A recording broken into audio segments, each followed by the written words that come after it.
Հայկական հեռուստաեթերի առաջին եւ միակ հաղորդաշարը, որն անդրադարձավ մեր հայ շոու բիզնեսի ամենից իրադարձություններին տալով այնտեղ գրիտ եւ հավաստի բարձաբանումներ, իհարկե ամենից ամենանևողջույն։ Դուք շարունակում եք դիտել ամենից ամենաժամանցային եթերը եւ այս պահին ձեր էկրաններին է ամենից ամենաաստղային շքերթը, որը վարում եմ ես Լիաննա Տերմինասյանը։ Եվ նախքան մեր այսօրվա հիմնական անվանակարգին անցնելը, ուզում եմ ծանոթացնել ձեզ, թե որ աստղերն այս անգամ ընդգրկվեցին մեր Օվենա խորագրի շրջանակում։ Այս շաբաթ Օվենա խորագրի շրջանակում հայտնվեցին Լիլիթ Աբդալյանը, Յաննա Կոլոսովան, Էրվին Ամիրյանը եւ Ջուսը։ Գուշակելու են նրանք Օվենա խորագրի այսօրվա հերոսին բացահայտվելու է քիչ անց։ Հետևեք եթերին։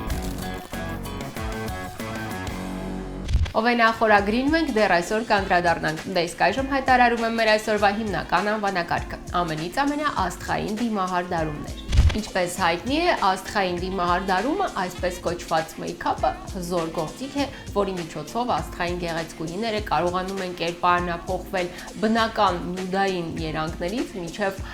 կրեատիվ եւ արտ ոճի արտահայտիչ դիմահար դարումը։ Ասեմ ավելին, որ հաճախ աստղային դիմահար դարումները դառնում են տրենդային եւ կիրառվում շատ ու շատ կանանց ու աղջիկների կողմից։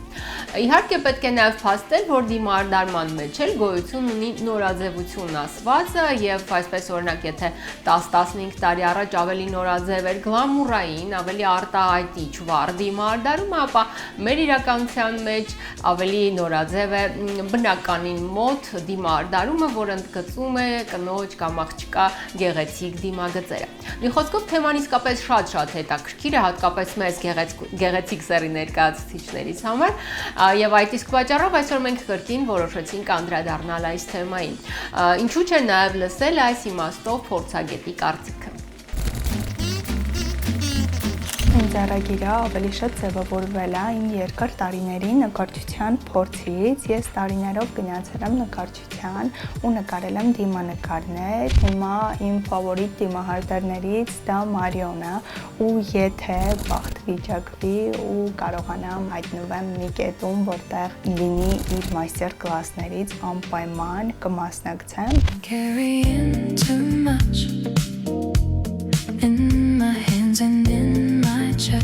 Շատ եմ գնում մաստեր կլասների ու ամեն անգամ նոր ինչ-որ մի բան իհարկե սովորում եմ։ Ամենաշատը սիրում եմ գծաներկով աշխատել, այսինքն ստրելկաներ անել։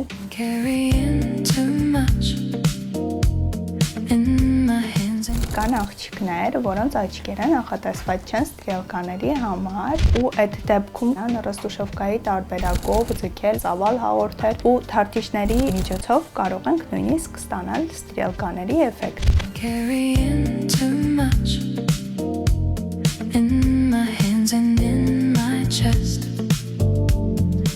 Հիմա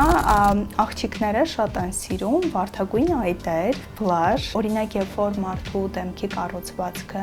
ավելի սուր նիհարիկ է լինում ու կարողանում ես ավելի մի թեթև կլորացնես, ծավալ հաղորդես, կարծում եմ այդ դեպքում արժի օգտագործել։ Օրինակ իմ դեպքում։ Այո, քո դեպքում արժի։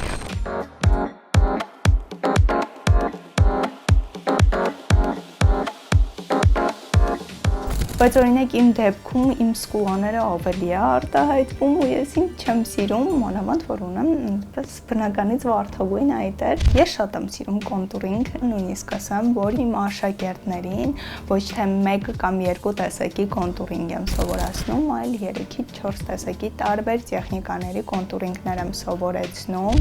Ների տեսահոլովակը մինչև վերջ, որպեսզի տեսնես քթի կոնտուրինգի ճիշտ տեխնիկան։ Ահա եւ վերջնական արդյունքը։ Դիմահարդարման մեջ եմ սիրում, որ թրենդների հետևից են ընկնում աղջիկները, վերցնում են ինչ-որ մի հայտնի դերասանու կամ երգչու դիմահարդարում ու գալի ասում են սա ստանանք, բայց իհարկե երբ որ ես խորհուրդ եմ տալի ու ասում եմ, որ կարող ենք ավելի սիրուն տարբերակ ստանալ, երբևիցե չի եղել իմ հաճախորդների մեջ, որ իմ խորհուրդը չլսեն ու վերջում ուրախ չլինեն։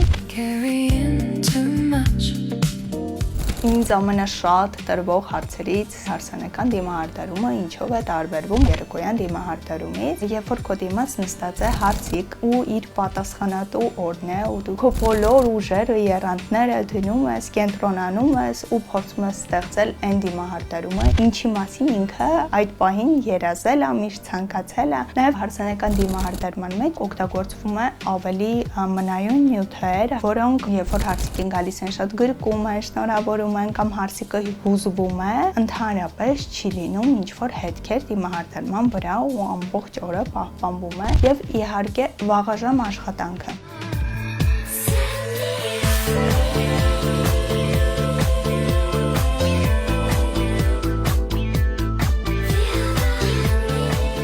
Ունեմ շատ սիրելի շոու բիզնեսից աղջիկներ, որոնց դիմագծերի վրա աշխատելիս այն որ ես հիանում եմ։ Carrying too much in my hands and in my chest. Շատ ուրախ եմ, որ ունեմ շատ լավ թիմ, կոլեկտիվ, ովքեր իմ թե հաճախորդուհիներին, թե ընկերներին, թե դերասանուհի, երգչուհի բոլորին կարողանում են սիրունացնեն ու ստեղծեն իրենց ցանկացած կերպարները ու ես շատ շնորհակալ եմ իրենց, որ իրենք իմ կողքին են ու շնորհակալ եմ ինձ, որ կարողացել եմ հասնեմ այս կետին ու ունենամ իմ սիրուն թիմը։ Ապրիլի 10-ը շատ տաղանդավոր, շատ կոստումնալից ու լիքը հեռանկարներ ունեցող հանձնավորություն Մարիամ Անտոնյան։ Carrying too much in my hands and in my chest. Trying hard to keep it up. Trying not to look distressed. Ինչպես հայտնի է, հաճախ աստղային դիմահարդարումները դառնում են թրենդային եւ թելադրում կանանց ու աղջիկներին, թե ինչպես դիմահարդարվել։ Եվ այդ իմաստով կուզեմ անդրադառնալ Hailey Road Bieber-ին, որը հանդիսանում է հայտնի ամերիկյան մոդել եւ հայտնի հոլիվուդյան դինաստիայի, Baldwin-ների դինաստիայի ներկայացուցիչ, իսկ ավելի ստույգ Steven Baldwin-ի կրտսեր աղջիկը։ Ինչպես հայտնի է, Hailey Bieber-ը վերջին տարիներին դարձել է շատ ու շատ թրենդերի հեղինակ, այդ թվում նաև դիմահարդարման ոլորտում։ Եւ այն այսպես կոչված շատ հայտնի ու պոպուլյար ելակային դիմահարդարումը նորաձև դարձրեց հենց Hailey Bieber-ը։ Hailey շատ սիրում է օգտագործել վարդագույն երանգներով այդ ներկեր, ընդ որում ոչ միայն այտերի հատվածում, այլ նաև քթի հատվածում եւ այդ ամենը համեմում է հայլայթերներով, որոնք ապահովում են դեմքի ոչ միայն այլ նաև այսպես կոչված թաց էֆեկտը։ Այս դիմահարդարումը դարձավ պոպուլյար, որտեղ այն կարելի է ստեղծել շատ քիչ կոսմետիկ միջոցների պարագայում ու այն կարելի է օգտագործել առօրյա կյանքում։ Դե իսկ ես շարունակում եմ ներկայացնել ձեր ուշադրությանը մեր այսօրվա շքերթի մասնակիցներին։ Գրիմի եւ մեյքափի հետ ես առաջին անգամ առնչվեցի դեռ վաղ մանկության տարիքում, երբ ունեցա իմ առաջին բեմելը։ Սիրանուշ Լազյան։ Ես շատ սիրում եմ այդ process-ը եւ շատ սիրում եմ նաեւ վստահել դիմահարդարներին ու իրենք էլ շատ սիրում են ինձ հետ աշխատել, չնայած որ ես համարվում եմ բոլոր գրիմյորների համար պրոբլեմատիկ դերասանուհի, որովհետեւ դեմքի առանձնահատկություններից ելնելով հիգիենային եւ մաքրությանը շատ մեծ տեղ եմ տալիս ու տարածված է որ հայ դե Սիրանուշն է լավ ինքը իր տուշով է գալիս։ Так, как захочешь ты, бой толпы, слава и цветы. Թատրոնում շատ եմ սիրում այդ վառ երևակայական դիմահարդարումը, գրիմը, այսպես ասած, պատանի հանդիսատեսի թատրոնում երբ աշխատում ենք մեր Նունեի հետ, ինքը այսպես ինձ վստահում էր, ասում էր՝ դու այնքան լավ ես քո կերպարը գտնում, ու մենք Նունեի հետ 23 տարի այնքան հաշտ ենք աշխատել։ Նույնը ֆիլմերում եւ կինոյում ես ընդհանրապես խնդիր չունեմ տգեղ երևալու կամ չխնամված երևալու, ես սիրում եմ, երբ գրիմը համապատասխանում է կերպարին։ Ես ուղղակի Իզաբելայի բացն էի ուզում լրացնել։ Նման չեմ Իզաբելային։ Դու հիմա ավելի շատ նման ես մամայի երազներին։ Բայց պետք չի հուսահատվել։ Սկսենք լվացվելուց։ Սիրանուշն անկեղծ խոստովանում է, որ սիրով հանդես է գալիս որպես մոդել մեյքափ արտիստների մոտ։ Ավելին, բոլորը միաձայն փաստում են, որ իրեն սազում են դիմահարդարման ամենատարբեր տեսակները։ Ունեմ արտաքինով զբաղվող դիմահարդար, ով ուղղակի կարողացավ սրտիս կպնել, որովհետև 2 րոպեում ստանում է ինձնից այն ինչը, որ ինձ այդ պահին պետք է։ Ես նաև ունեմ աչքից գողանալ այս վիճակը, ու դա ինձ սովորեցրեց Լուիզան Ներսիսյան։ Մենք մի պրոյեկտում իրար հետ աշխատում էինք։ Ես ասում եմ, «Ո՞й, ինձ սիրուն է Լուիզ այսօր մեյքափը», ասում է, «Դե նայ, պիտի դու ինքդ կարողանաս շատ արագ քեզ խաբես»։ Ну как? Դրանից հետո սկսեցի գրիմերների աշխատանքը կողքից ուսումնասիրել, իսկ մինչ այդ ես ուղղակի նստում եմ եւ վայելում եմ այդ process-ը։ Ու հիմա երբ ես ժամանակ չեմ ունենում ընդհանրապես, ես ինքս ինձ գուցե էլի տեխնիկապես ճիշտ չեմ անում այդ ամեն ինչը, բայց կարողանում եմ շատ արագ ստանալ ինձնից հետաքրքիր կերպար ու լինել ներկայանալի։ Օրինակ հիմա այսօր առանձնապես 5 րոպեվա բան եմ արել, ես սա փողոցում եմ մեյքափ արել ինձ։ Каждое утро в нашем заведении начинается одинаково. Это уже обычай, традиция. Я бы сказал, ритуал. Սիրանուշն անկեղծ խոստովանում է, որ երբ հարկավոր է շատ կարճ ժամանակահատվածում ստանալ ներկայանալի տոնական կերպար, ինքը դիմում է կարմիր շրթներքի օգնությանը։ Այդ կարմիր շրթներկը եւ հավաքած մազերը այդ իմ այցեքարտն է, ու ես այնքան շնորհակալ եմ, որ այդ գույրը ինձ սազում է։ Սիրանուշի դեպքում կանեի օրինակ վարդագույն երանգների մեջ ընդգծված սիրուն ձգված աչքերը, սիրուն նուրբ փայլիկներով, այն որ գետիկ երևում է։ Կավելացնեի անկյունային թարթիչներ, կոնտուրինգները կանեի, իսկ շրթներկը կարծում եմ գլոս, բայց այս տարբերակում թինթով, այսինքն ներսի հատվածում կստանայի մի թեթև կարմիր երանգ։ Սանայաններից տանում առ չկա։ Իգոր։ Այո։ Արփինա։ Ուրա։ Ես եմ Արփինեն։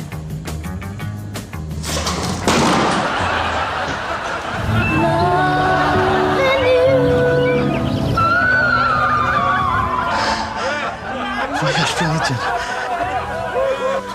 Կներես մի հակավիշ չճանաչեցի։ Մի տեսակ ոնց ասեմ։ Ջայլացել ես, մեծացել ես։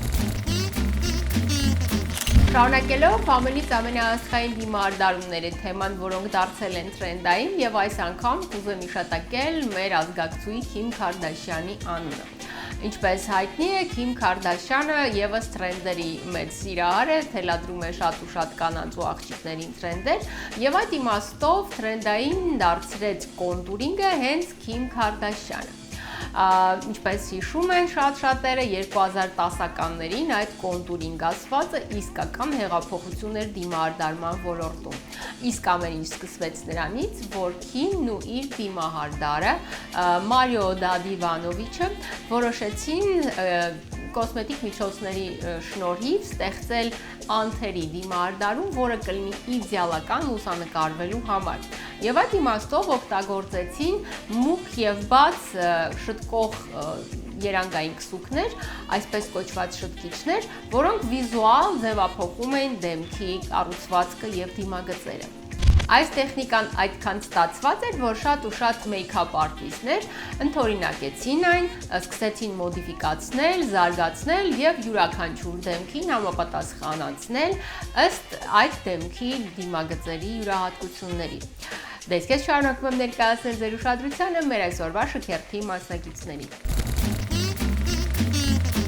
Պարիպարագաների հետ ինձ ծանոթացրեց մայրս, երբ ես 19 տարեկան էի։ Ասաց, որ ես արդեն մեծ աղջիկ եմ եւ ժամանակն է օգտվեմ շպարիպարագաներից։ Էլեն Սաֆարյան։ Այդտենց սկսեցի մի փոքր շպարվել ու արդեն քիչ ինձ սկսեց այդ ամենը հետաքրքրել։ Ուղղակի փորձում եմ դիմագծերը շատ չփոխեմ շպարով։ Առիթներին բնականաբար իմ առժե շպարով չեմ կարա գնամ։ Ես փորձել եմ մի քանի դիմահարդարի մոտ գնալ, հասկացա կոնկրետ բաներ, որոնք ինձ դուր են գալիս ու բաներ, որոնք ինձ դուր չեն գալիս։ Նույնիսկ տոնական մեյքափի մեջ ես ունեմ սահմանափակումներ, որ գիտեմ դա ուրիշ աղջկա դեմքին միգուցե սիրուն կլինի, բայց իմ դեմքին սիրուն չի։ Օրինակ դա թարթիչ դնել։ Ես մի քանի անգամ դնում էի թարթիչներ, թեկուզ հատ կամ այտենց միասին։ Ես միևնույնն է դուրս եի գալիս սալոնից ու պոկում էի, որովհետև հասկանում էի, որ իմ դեմքը փոքր է ու ինձ չի սազում։ Երկրորդը ունքերն է, երբ որ քսում են, գծում են, ուրիշ ձև են տալիս մատիտի միջոցով եւ այլն, էլի իմ ամբողջ դեմքի վրա մնում է միայն sense ունքեր ու դա մեղմ ասած սիրուն չի իմ վրա եւ ես ցանկացած շպարի դեպքում սիրում եմ գելով վերև սանրել ունքերս, ավել բան ուղակի չեմ թողնում անեն եւ երրորդ բանը շուրթերը։ Ես սիրում եմ, որ մի քիչ են անցնում, հա, կոնտուրը, այսինքն ընդգծում են ուղակի կոնտուրը, բայց որ sense 3 տակ անցնում են կոնտուրը։ Ես դա չեմ սիրում։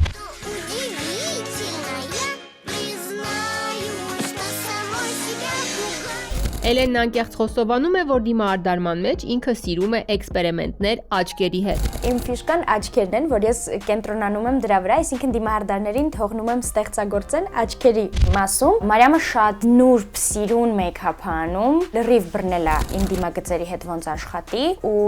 ես միշտ կոմպլիմենտներ եմ ստանում, երբ որ իր մոտից գնում եմ ինչ-որ առիթի, միշտ ասում են, «Էսինչ իդեալական է մեյքափդ»։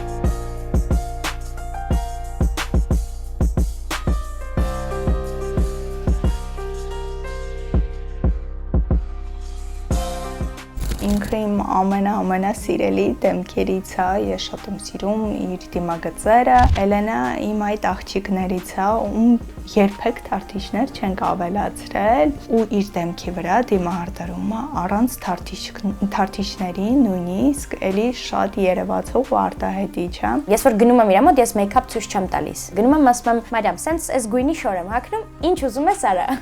Գիտեմ, որ ինքն այնց բան չի անի, որ ես չհավանեմ։ Ճիշտ է, Էլենին միշտ շատ արագ ենք անում դիմահարդարումը, մաքսիմում 15-ից 20 րոպե ենք տրամադրում, բայց վերջնական արդյունքը կարծում եմ տեսել եք ու հավանում եք։ Գեղեցկություն, փայլում ես Էլեն ինչպես միշտ։ Շատ սիրում եմ ինչ-որ փախած մեյքափներ, եթե ինչ-որ հետաքրքիր հավես իվենթ է, ոչ թե ուղակի հարսանիք կամ ծնունդ, ստանդարտից դուրս բաներ սիրում եմ, եթե դա չափի մեջ է ու սիրուն է։ Магду! Не Магду, я пятница.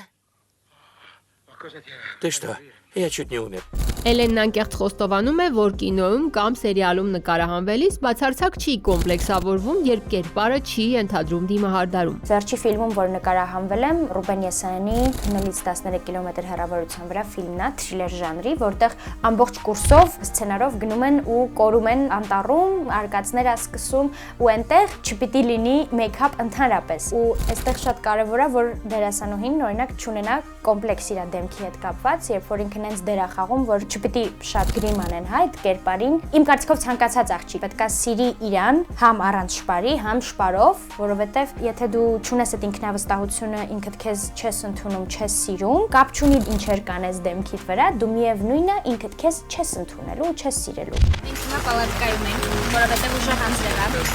Ես չի կարելի փոխել, ասում ենք, որ անձի անձրև, որ կարվենք։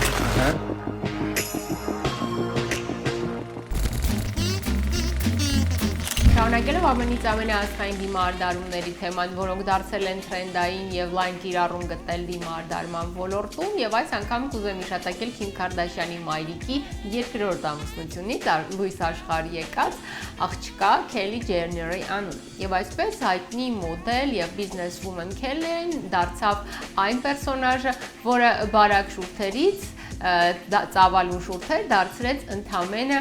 շրթներքի, փայլած շրթներքի եւ մատիտի միջոցով։ Ինքը շուրթերի մատիտով, շուրթերի եզրագծերից մի փոքր դուրս գալով նկարում էր նոր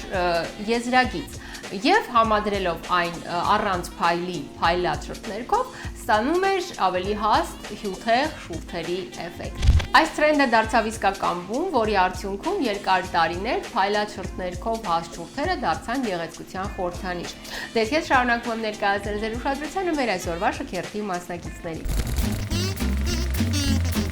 Դիմահարդարվել սիրում եմ, բայց վստահ չեմ հետևում դիմահարդարման թրենդերին, եթե դրանք իմ դեմքի եւ դիմագծերի հետ կապ չունեն։ Հասմիկ Խոջյան ամենահայտնի շպարի միջոցը, որ ինձ բոլորը միշտ դրանով տեսնում էին, դա լայներն էր։ Աչքիս վրա ասենց մեկ ուղիղ բարակ գիծ եւ բոլորը գիտեին, եթե ես հանկարծ այդ օրը իմ այդ լայները սուրման, ինչպես ասում են, քսած չէի լինում, ուրեմն տրամադրությանս հետ հաստատ մի բան այն չէր։ Ուսանողական տարիներին դա ինձնից անբաժան է եղել։ Когда ты идешь, гаснут фонари. Եթե ես դերասանուհի չլինեի, ես երբեք չէի սկսի շպարվել, գրիմ են անում, մեյքափ են անում, դու սկսում ես սովորել, հայլում քեզ տեսնել հենց այդպես մեյքափով։ Իսկ իրականում դու ընդհանրապես ուզում ես, որ քեզ լսեն ու հասկանան առանց խորհուրդներ տալու։ Այո, դու տագնապային մարդ ես, բայց դու մենակ չես, ես քեզ հասկանում։ Մեյքափ արտիստների մոտ գնում եմ առիթների ժամանակ եւ շատ լավ ընկերներ ունեմ, ովքեր իմ դիմագծերը այնպես գիտեն, որ հրաշալի մեյքափ են անում ու հիմա ինչքան էլ իմ ձեռքը բացվել է իմ դեմքի վրա, միևնույնն է իրենց արածը բավականին տարբերվում է իմ արածից։ Կամ բաներ մեյքափում, որ ես տանել չեմ կարողանում, որքան էլ դրանք թրենդային լինեն։ Օրինակ հիմա շատ նորաձև է, որ թուշիկների վրա բլաշ են անում, որ կարմիրացնում են թուշիկները։ Այդ բլաշը քսում են այսպես։ Ինձ թվում է վատ արևայրուքով են մարդիկ այդ տեսքով լինում։ Եվ քանի որ դու իրական ես, անկեղծ ու չես կեղծում, միշտ էլ կլինեն մարդիկ, ովքեր կգնահատեն հենց։ Ես ինքս ինձ վրա փորձարկումներ սկսեցի անել 20 թվականին, COVID էր, բոլորս տանն էինք։ Ես անում էի կերպարային դիմահարդարումներ, բայց այդ ժամանակ ես մեծ սիրահար չէի կոսմետիկ միջոցների։ Հիմա ինձ համար լավ կոսմետիկ միջոցները ամեն ինչ են։ Իսկ գիտես ինչի են նրանք ուրախանում, որովհետև իրենք էլ են տեսակով ուժը, որովհետև վստահ են, որ իրենք էլ կկարողանան, որովհետև ի տարբերություն մյուսների իրենք վստահ են, որ դու քո փոքրիկ հաջողությունը ոչ թե իրենցից գողացել ես, այլ հասել ես դրան։ Հասմիկն անկեղծ խոստովանում է, որ իր կյանքում եղավ մի փուլ, երբ ինքը շատ հաճախ տարբեր ֆոտոսեսիաների համար գնում էր դիմահարդարման ու այդ ընթացքում ինքը հասցրել է շատ բան սովորել դիմահարդարներից։ Եվ այսօր այդ հմտություններն իրեն օգնում են ինքնուրույն, կիրթ ու գրագետ շպարվելու համար։ Վատ փորձառություն եմ ունեցել, ես ուզում եմ պատմել։ Մի անգամ գնացել եմ մեյքափի եւ ասում էի, որ այս մասը կարելի է այսպես անել, որովհետեւ ինձ այդպես է դուր գալիս իմ դեմքի վրա, ու մեր մեյքափ արտիստը ամեն վարքեն ասում է, որ քո սկուլաները շատ ընդգծված է, տենց տգեղ է լինում, որ քո աչքերը փոքր են, այդպես սկսելը վատ է լինում։ Եթե իմ փոխարեն այդտեղ լիներ ավելի կոտրվող անձնավորություն, վստահ եմ, որ լաց լինելով էր դուրս գալու այդ մեյքափ արտիստի մոտից։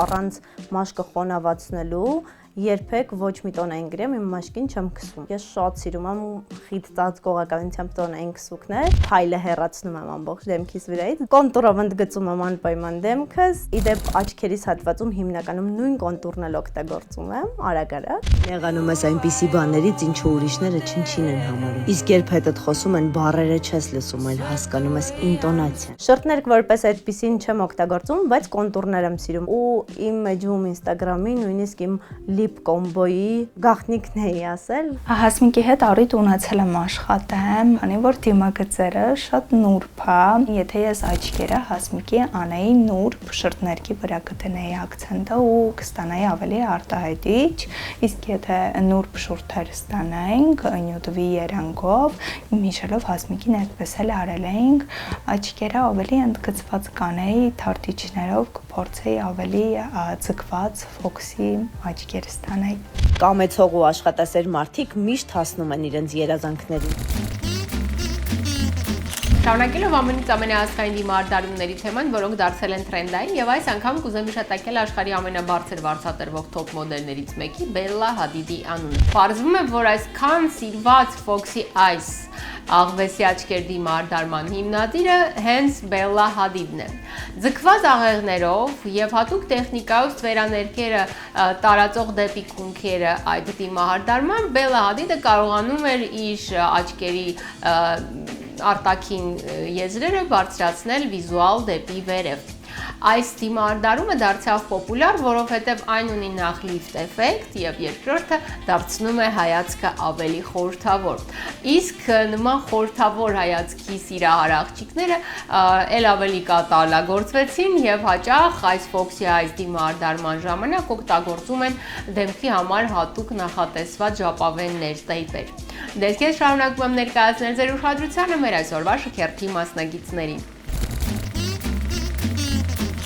Դիմահարդարումը շատ կարևոր է ցանկացած կնոջ համար, հատկապես երբ ինքը բեմի մարդ է։ Իմ կյանքում դիմահարդարումը հայտնվեց 15 տարեկանում, երբ ես ունեցա իմ առաջին բեմելը։ Հասմիկ Լեյլոյան։ Երիտասարդ տարիներին ակցենտը դնում ես աչքերի վրա, շրթներքը, այդքան չէ, որտեղ ինքը մեծացնում է։ Երբ ֆիլհարմոնիայում էի աշխատում, այդ երիտասարդ շատ տարիքի, նոր էր գալիս մոդա, որ աչքերս ներքևի մասը սպիտակ ընդգծում էի։ Ու դա ուրիշ էֆեկտ էր տալիս, այս կողքերը սպիտակացնելով բանով, աչքերը ավելի էր բացում։ Ու շատ հետաքրքիր արձագանքներ էի լսում դրա մասին։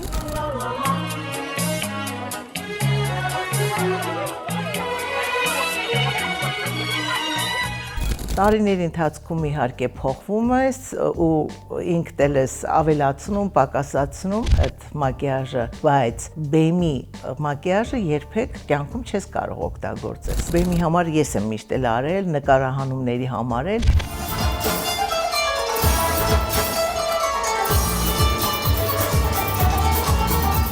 Հիմնականում ինչքան եղել է, որ դիմահարդարներ են եղել, իմ կարծիքով իրանք չեն կարողացել գտնել իմ այն կերպարը, որ ես եմ ուզում տեսնեմ ինձ։ Մի ժուրնալի նկարահանման ժամանակ մենակ, այդ մի նկարն է, որ դիմահարդարը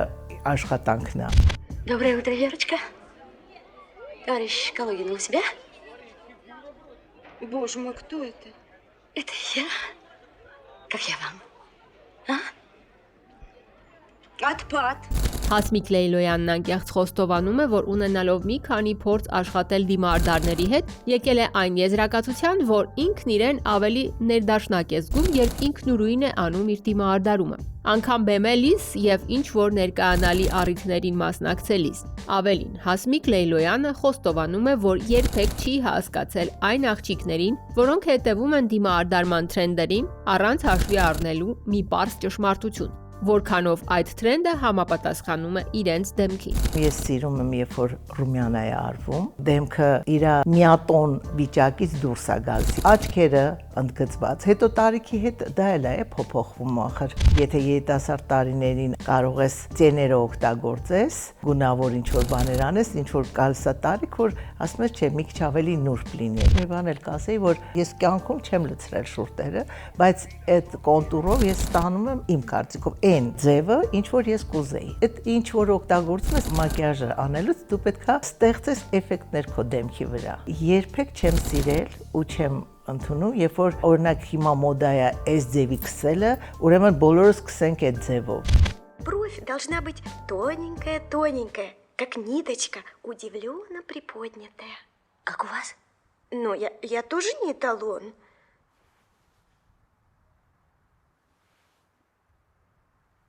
Милый, это же можно только под наркозом. Այդ ամենին Հասմիկ Լեյլոյանը հավելեց. Մակիաժը պարտադիր է կնոջ համար։ Ամենօրվա ծրագրում քո։ Ճիշտ է, երևում է, որ շատ է խնամում իր մաշկը, բայց ես կփորձեի ավելի շատ այդ փայլը հաղորդեի։ Իհարկե կօգտագործեի ռումյանաներ, բլաշ, անպայման էլ որպեսզի ավելի թարմություն գար, ավելի արտահայտիչ լիներ, դեմքի գույնը ավելի ընդգծվի։ Միանշանակ իր աչքերի դեպքում կանեի սմոքի այս։ Շատերը վախենում են սմոքի այս տեխնիկայից, մտածելով, որ դա ամբողջությամբ աշկսև է լինում եւ այլն, բայց smoky eyes-ը դա տեխնիկա է, որը մենք կարող ենք ընտրել օրինակ մուգ շագանակագույն գույն, այդ գույնով անենք ու փորձենք մաքսիմալ քիչ մքացնել, որ ավելի նուրբ տարբերակ ստացվի։ Ամենից ամենան շարունակում էր եթերը եւ բոլոր նրանք, ովքեր են այս պահին միացան մեզ, ուզում եմ ասել, որ այսօր մենք խոսում ենք ամենից ամենաասխային դիմահարդարումների մասին, շատ հետաքրքիր բացահայտումներ դուք արդեն բաց եք թողել, սակայն ոչ պակաս հետաքրքիր մանրամասներ սպասում են մեզ առջևում, մնացեք մեզ հետ։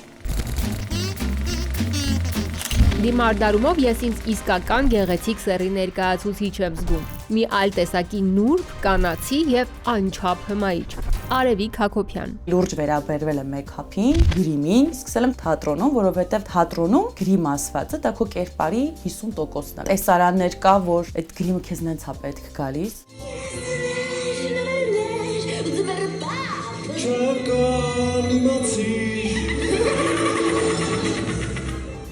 հաճախակի կանչում եմ մոդել, այդ գործընթացը ինքն ինձ հանգստացնում է, իմ կանացի էներգիան սենց ծաղկում է այդ ընթացքում ու հակառակն էլ ունեմ, երբ որ տրամադրություն չունեմ, բացարձակ դիմահարդարում չեմ անում։ Перестаньте реветь, черт возьми, в чем дело? Что я вам тут, нянька? Я вам тоже не барахло. Արևիկն անկեղծ խոստովանում է, որ աշխատանքից դուրս առօրյա կյանքում եւս կարևորում է դիմահարդարումը։ Ավելին, նաեւ շպարի որոշ տարրեր, որոնք պարտադիր են իր համար։ Խոսքը հոնքերի հարդարման մասին։ Ամենակարևոր դետալը դա հոնքերս են։ Ոնց են մազերը սենց հավաքում։ Նույնն էլ հոնքերս, պետք է միշտ սանրած լինի։ Տեսնես ինչու։ Խոճուճա։ Սանդրել եկել եմ, նենց գելով ֆիքսել եմ։ Ու սիրում եմ չորսենց գլոս սկսել, երևի սենց յանի շուրթ ունենք, էլի։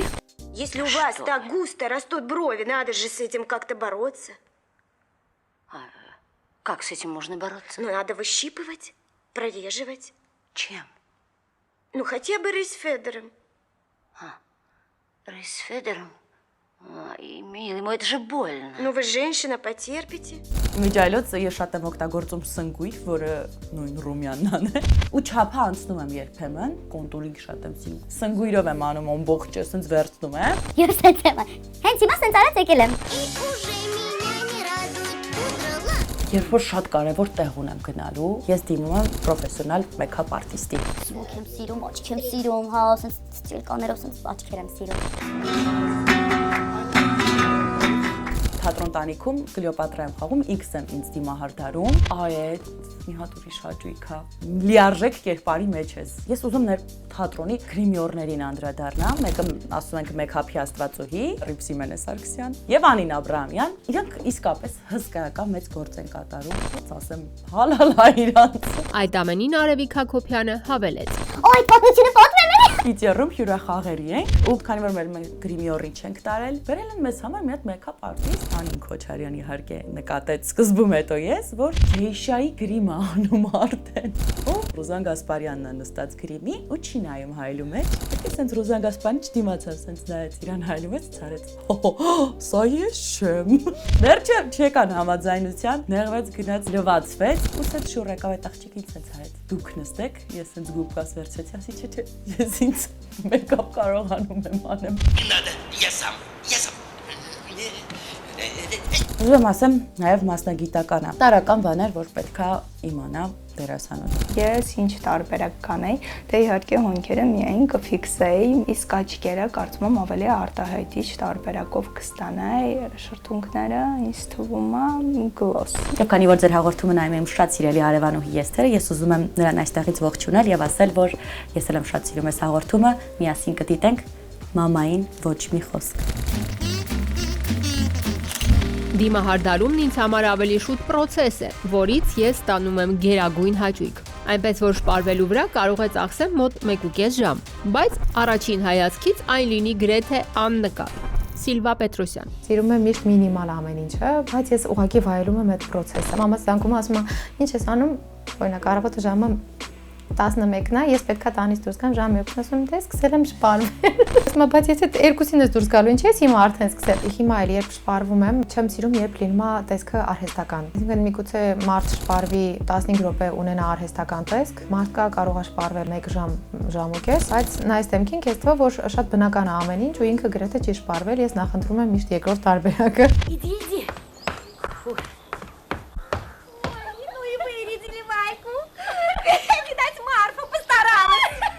Եթե ունեմ շատ կարճ ժամանակ մի քանի բան, դա պետքա լինի թեթև կարմիրաներ, բացառիկ պետքա ինչ-որ ակցենտ լինի աչքերից վրա ու մի փոքր շրթներ ոչ շատ։ Կարմիր շրթներ օրինակ շատ եմ սիրում, միշտ չի որ ինձ թույլ եմ տալիս, որովհետև առօրյայում մի քիչ չափազանցված է ինձ համար։ Ու իմ համար ահա որ կարևոր է, բոլոր պրոդուկտները, որ օգտագործում եմ դեմքիս հատվածում, պետքա լինեն որակյալ։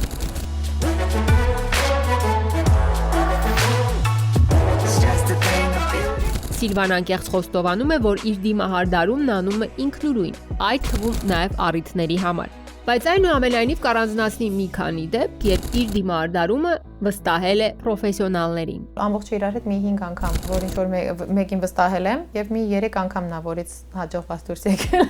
Մեկը եղել է իհարկե հարսանիքից, մյուսը եղել է իբիթե քրոջս նշանադրության արարողությանը եւ իմ նշանադրությանը։ Բայց վերջերս հրավիրվել էի Խազեր մրցանակաբաշխությանը ու խնդրեցի օպերային թատրոնի մասնագետներից մեկը Տաթևը Մելիքսեթյան ինձ այդ օրը շպարի, հասկացա, որ պրոֆեսիոնալ արված աշխատանքը իհարկե շատ ուրիշ է։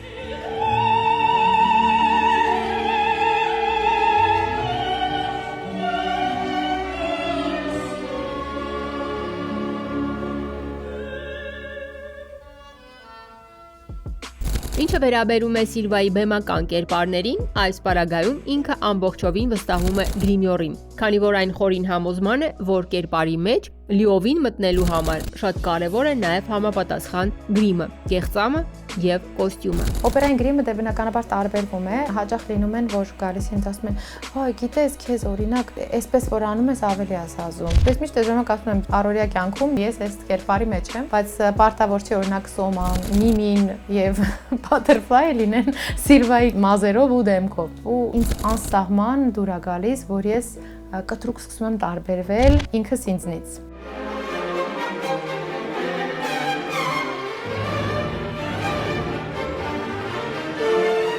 Հասկացա, որ ավելի շատ բնականի կողմնակից է ու ես իր դեպքում պատկերացնում եմ շատ նուրբ կոնտուրինգներ, այսինքն քիչ։ Ամենակարևորը թարթիչները շագանակագույն, որպեսզի ավելի նուրբ ու սիրուն տարբերակ ստացվի ու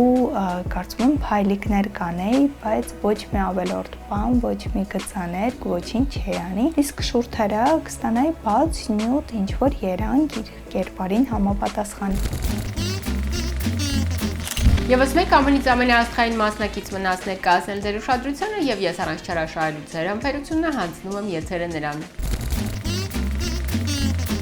Եթե լինեմ առավել անկեղծ, ապա կխոստովանեմ, որ դիմահարդարումն իմ կյանքում հայտնվեց ուսանողական տարիներին, երբ իմ դասախոսներից մեկը կտրուկ ակնարկեց, որ Թատերական ինստիտուտի ուսանողուհին, այն էլ ապագա դերասանուհին, պետք է շպարված ներկայանա դասերին։ Լիլիթ Ավդալյան։ Այդ օրը, երբ որ ինձ ասաց պետքա դիմահարդարումով գաս ինստիտուտ, ընկերուհիս շատ լավ էր դիմահարդարում, ասաց արի ես քեզ հեսա սիրուն կգսեմ, միանգամից արեց հոլիվուդյան դիմահարդարում, սոնց մեծ ստրելկաներով, կարմիր շրթներկով ու ինստիտուտում ունեի շատ մտերիմ ընկեր, ամեն ինչով սոնց ինձ պաշտպանում էր։ Դուրս եմ գալիս հոլիվուդյան դիմահարդարումով, այս ինչ ավիճակ է։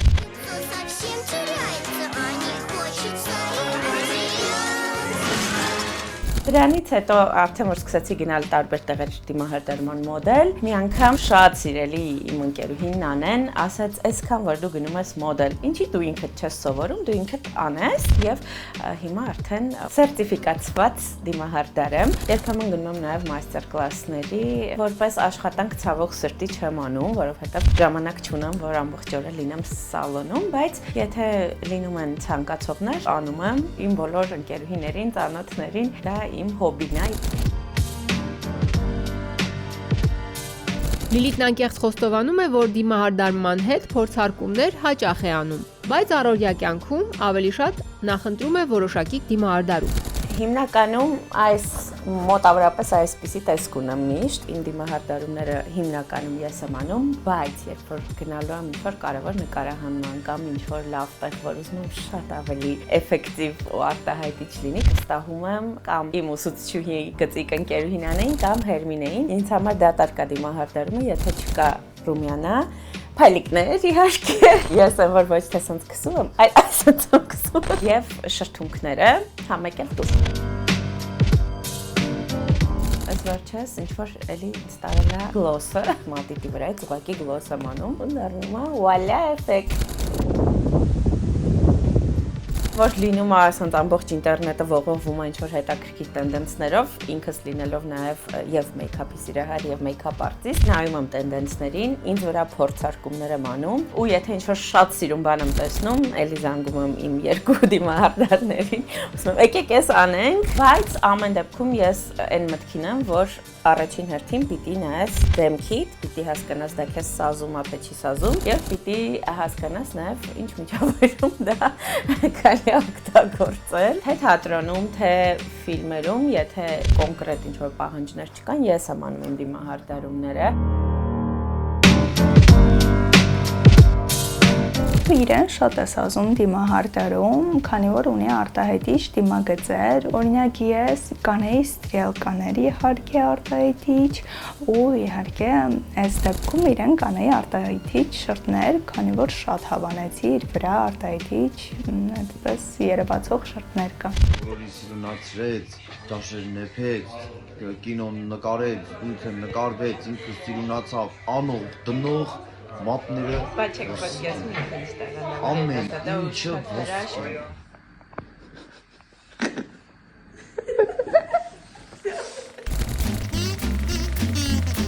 Օրեր առաջ գործընկերուհուս առիթին է, արել էր քթի վիրահատություն, լինոպլաստիկա եւ հավաքել բոլորիս։ Անցել էր ընդամենը 2 շաբաթ եւ արդյունքը իդեալական էր։ Նուրբ արիստոկրատ քիթ, որը եւ համապատասխանում էր մեր գործընկերուհու խառնվածքին եւ բնականաբար դիմագծերին։ Նշեմ, որ գործընկերուհիս շատ հիացած էր եւ ցույց տվեց ինձ վիրահատությունից անմիջապես հետո իր քթի տեսանյութը։ Ասեմ, որ ես էլ իսկապես զարմացա, որովհետեւ պատկերի վրա նկատելի չէին ոչ կապտուկներ եւ ոչ էլ այդ ուսվածություն, ինչը հատկանշական է քթի վիրահատությունից հետո։ Մի խոսքով հետաքրքրվեցի, թե ով է այս գեղեցիկ աշխատանքի հեղինակը եւ ինքը ինձ ծանոթացրեց նրա հետ։ Դոկտոր Խաչատուր Մաթոսյան, երիտասարդ բժիշկ, դիմածնոտային եւ պլաստիկ վիրաբույժ։ Ըստ էության երիտասարդ տարիքի համար ինքն ունի բավականին լուրջ աշխատանքային պրակտիկա, ընդ որում ոչ միայն էսթետիկ բժշկության մեջ, այլ նաև ընդհանուր բժշկության ասպարեզում, որովհետև դեռևս Մխիթար Հերացի բժշկական համալսարանում ուսումնառելու տարիներից ինքը աշխատել է տարբեր բժշկական հաստատություններում, այդ թվում նաև շտապօգնություն։ Այլ կերպ ասած, դոկտոր Խաչատուրն ունի բավականին լուրջ աշխատանքային պրակտիկա եւ տիրապետում է մարդու ամբողջ օրգան համակարգին կատարյալ ձևով ու սա շատ կարևոր հանգամանք է պլաստիկ վիրահատության իդեալական արդյունք ստանալու համար։ Մի խոսքով, ես էլ շտապեցի դոկտոր Խաչատուր Մաթոսյանին հյուրընկալել մեզ մոտ եթերում, որպեսզի նաև ձեզ հետ ծանոթացնեմ նրան,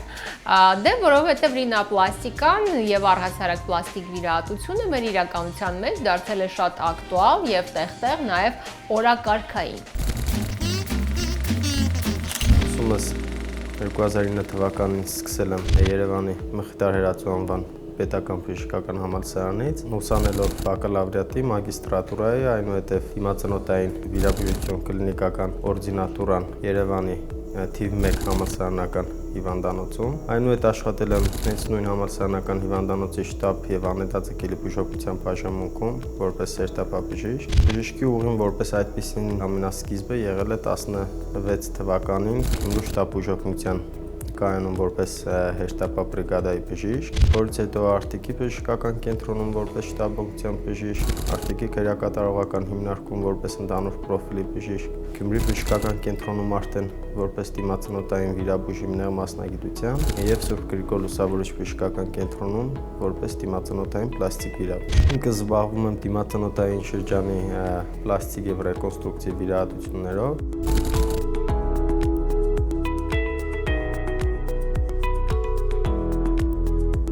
Պլաստիկ վիրահատությունների շարքին են պատկանում բլեֆարոպլաստիկան, կոպերի պլաստիկ վիրահատությունը, օտոպլաստիկան, ականջների պլաստիկ վիրահատությունը, ռինոպլաստիկան, դեմքի մաշկի ցկումը, ֆեյսլիֆթինգը, ինչպես նաև դիմային շրջանի այլ պլաստիկ վիրահատություններ։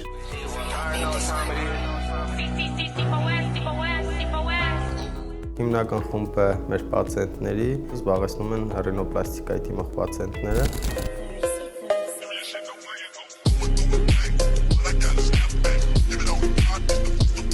Վերապատրաստումները շատ կարևոր են մեր համար եւ ինքս վերապատրաստումներ անցնում եմ պարտադիր ամեն տարի, նույնիսկ տարվա մեջ մի քանի անգամ տարբեր երկրներում աշխատում ենք ամենավերջին տեխնոլոգիաներով։ Վիրահատությունները ինքս որոշել եմ կատարել մեծ բազմապրոֆիլ ստացիոնար հիվանդանոցում։ Առավելությունները բազմապրոֆիլ հիվանդանոցում աշխատելու հենց կայանում են նրանում, որ մինչև վիրահատությունը կատարվելիք բոլոր հետազոտությունների ժամանակ առանձնացված դեպքերի պարագայում, երբ կարիք ենք ունենում այլ մասնագետների, մեր ստացիոնար հիվանդանոցում ունենք բոլոր նեղ մասնագետները, ում կարիքը որ կլինի։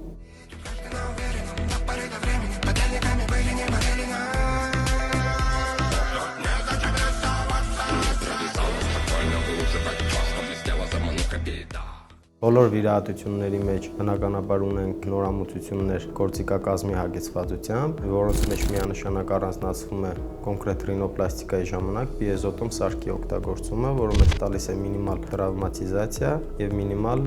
այտուստներ։ Այսինքն հետ վիրահատական շրջանում մենք ունենում ենք ավելի շուտ եւ ավելի արագ վերականգնում։ 14-րդ օրվանից սկսված, երբ որ մենք հանում ենք արդեն մեր ֆիքսված ֆիքսատորը, մենք ունենում ենք մինիմալ այտուստներ։ Կապտուկները անցնում են 7-ից 10-րդ օրը։ Սակայն դա ինդիվիդուալ է եւ ճիշտ է, շատ կախված է նաեւ այն տեխնոլոգիաներից, որով որ ես աշխատում եմ, բայց նաեւ շատ մեծ ֆակտոր է կազմում մեր պացիենտի օրգանիզմի ինդիվիդուալ լինելը։ Սովելի ուրոծի podcast, շատ կարևոր ֆակտոր է մեր մաշկի հաստությունը։ Այսինքն հաստ մաշկի պարագայում մենք լիարժեք չենք տեսնում այն աշխատանքը, որը որ կատարել է բժիշկը։ Իմ մոտ դիմելու պարագայում առաջի փուլը դա խորհրդատվությունն է։ Խորհրդատվության ժամանակ որոշվում է, թե ինչ քրոնիկ հիվանդություններ ունի պացիենտը, ամենակարևորը, ինչ ալերգիաներ, ինչ տարած վիրահատություններ, այն ամենը, ինչ կապ ունի պացիենտի ընդհանուր առողջության հետ։ Որից հետո արդեն առանձնացնում ենք դեղ մասնագիտացված այն խնդիրը, որով որ պացիենտը դիմել է մեզ։ Եթե ձեր քթի արտաքին տեսքը ազդում է ձեր կյանքի որակի վրա, ապա ռինոպլաստիկան ձեզ թույլ կտա բարձրացնել ձեր ինքնակնահատականը եւ ինքնավստահությունը։ Պարզապես գրանցվեք անվճար խորհրդատվության եւ սա կլինի առաջին քայլը կատարելության ճանապարհին։ Խորհրդատվությունից հետո նշանակում ենք արդեն հետազոտությունների օրը, երբ որ պացիենտը մոտենում է հետազոտությունների։ Հետազոտություններից հետո արդեն որոշում է վիրահատական օրը։ Բարև ձեզ, ես Լիլիանան եմ, ես ընտրել եմ դոկտոր Մաթոսյանին։ Մեր ծանոթի քիթը ինքն էր վիրահատել ու շատ դուր եկավ ինձ նրա աշխատանքը եւ ուսումնասիրեցի իր Instagram-յան էջը եւ տեսա բոլոր աշխատանքները շատ լավն էին եւ հենց ընտրեցի դոկտոր Մաթոսյանին։ Այն պացիենտները, ովքեր որ արտերկրից են ժամանում, դեպի իրենց քանակը վերջի տարիների ընթացքում ահագին շատացել է, իրանց համար կատարվում է օնլայն կոնսուլտացիա, որի ժամանակ քննարկում ենք պացիենտի բոլոր կանգատները, հասկանում ենք մոտավոր սպասելիք արդյունքները եւ եթե պացիենտի եւ իմ որոշումները համապատասխանում են միմյանց, ապա նոր շարժվում ենք առաջ դեպի վիրահատություն։ Հարկ եղած դեպքում պացիենտը կատարում է հետազոտություններ իրենց մոտ, որտեղ որ գտնվում է, որից հետո արդեն ժամանելով Հայաստան համապատասխանաբար կամ ավելացվում է մեր հետազոտությունների թիվը, որը որ պետք է, կամ մնում ենք նույն հետազոտություններով, եթե շատ ժամանակ չի անցել։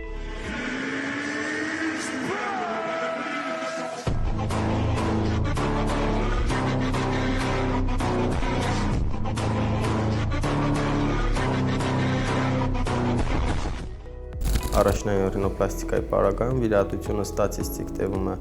2 ժամից մինչև 3 ժամ։ Վիրահատությունից հետո քթանցներում մենք ունենում ենք կարճ սիլիկոնովի տամպոններ, որոնց անելը ընդհանրապես ցավոտ չի լինում պացիենտների համար։ Առանց բարդությունների եղած ժամանակ պացիենտները ստացիոնարում մնում են մի օր։ Հաջորդ օրը դուրս են գրվում ստացիոնարից։ Համապատասխանաբար 3-րդ եւ 10-րդ օրը մոտենում են վիրակապությունների։ 3-րդ օրը հեռացվում են արկա տամպոնները, իսկ 10-րդ օրը հեռացվում է արտաքին քթին արկա վիրակապ։ Առաջնային ռինոպլաստիկայից հետո քթի վերջնական արդյունքը մենք տեսնում ենք 6 ամսից մինչև 2 տարի։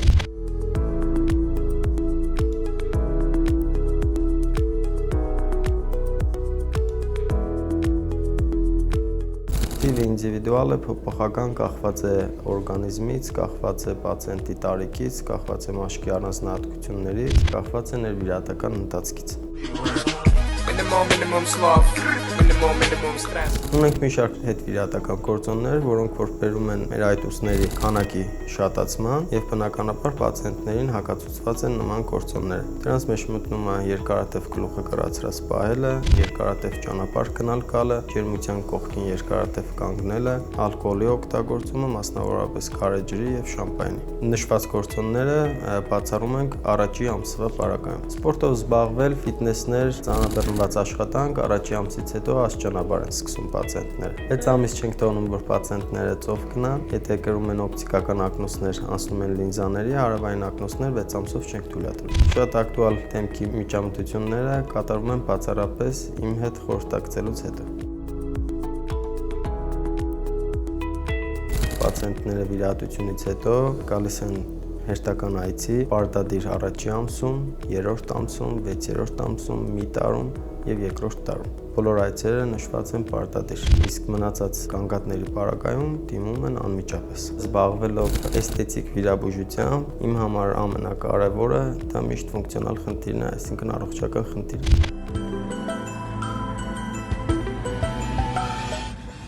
Ես Մարիզակցյանն եմ, եկել եմ Գյումրիից, վիրահատվելու Խաչատուր Մաթոսյանի մոտ, իմացել եմ հարազատներիցս կարծիք եւ որոշել եմ գալ եւ վիրահատել իմ քիթը։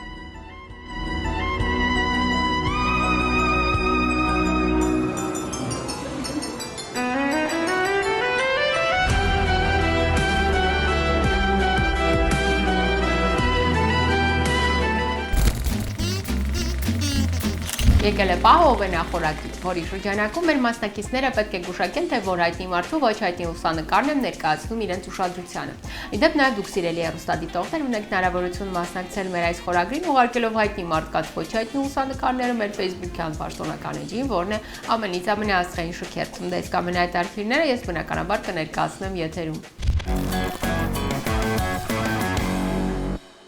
Եվ այսպես, այսօրվա մեր մասնակիցները պետք է գուշակեն, թե որ հայտնի մարդն է այսօրվա ով է նախորագրի հերոսը։ Ինձ թվում է ինչ-որ իկոնա ստիլը։ Չասես, Սոֆի Լորեն։ Կարող է Սոֆի Լորենն է։ Սոֆի Լորենն է։ Սոֆի Լորենն է։ Մեկա կապ չուն, դաժե սենց տատիկ ինքը շատ լավ է։ Ու բան չի արել դեմքի հետ։ Լուրջ ինքն է։ Ահա այսպիսին էր մեր այսօրվա շքերթը լի հետաքրքիր ու բովանդակալից բացահայտումներով։ Եվ այդ ամենին թերևս հավելեմ, որ յուրաքանչյուր դեպք ու դիմագծեր առանձնահատուկ են։ Այնպես որ պետք չէ հետևել դիմարդարման տենդենսներին, եթե ձեր դիմագծերին դրանք չեն համապատասխանում։ Եղեք ինքնատիպ եւ ընդգծեք հենց ձեր դեմքի առավելությունները դիմարդարման միջոցով։ Դեսքինց մնում է միայն ասել, որ հաջորդ շաբաթ մեզ սպասում է շատ հետաքրքիր մի անվանակարգ, այնպես որ ակտիվ հետևում եք անոնսներին, բացահայտում անվանակարգը, շքերթը եւ իհարկե սրտատրոփ սպասում մեր հաջորդ եթերին։ Մենք կհանդիպենք արդեն հաջորդ շաբաթ ամենից ամենաժամանցային եթերում։ Հաջողություն։